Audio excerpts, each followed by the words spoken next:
Hi folks, it's Mike Murphy, and today's quick tip is in Adobe After Effects CC 2022. In this tutorial, I'm going to show you how to save a frame as a Photoshop file or a PNG or a Jpeg that you can export and then re-import back into your project. To save a frame or a soloed layer, first select either the composition window or the layers panel in timeline, then come up to the top menu, click on composition, and select save frame as.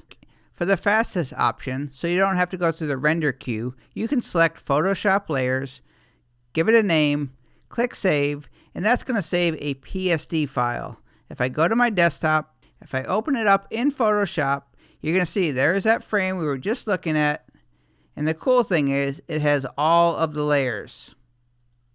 In this case, I just want to solo out the foreground and export that as a PNG. To do so, I'm just going to come to the column. This little one with the circle, that's the solo button. It hides everything but the layers that are selected. I'm just going to click to save the frame. We're going to come up to the top menu, click on composition, save frame as, but this time you're going to select file. That's going to make you go through the render queue. Now you can save it as a Photoshop file like we did before, or you can just click on that and choose what you want to save it as. Since I want to preserve the transparency, I'm going to click on this and choose PNG Sequence. For the channels, you want to make sure that RGB plus alpha is checked, so there's no background. I'm going to click OK. Then you just need to go to Output 2 so you can rename and choose the directory where you want to save it. So I'm just going to click, I'll give it a name, I'm just going to click Save, and then just click on Render.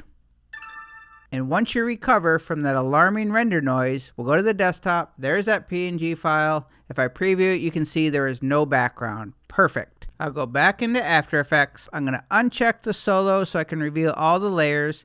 Double click in the project panel, select that PNG file, click Open, and that will re-import it back into the After Effects project. So the next time you want to save out a frame to create a thumbnail or maybe to replace a rotoscoped layer with a still PNG image, that is how you do it in Adobe After Effects CC 2022. And my name is Mike Murphy. Cheers.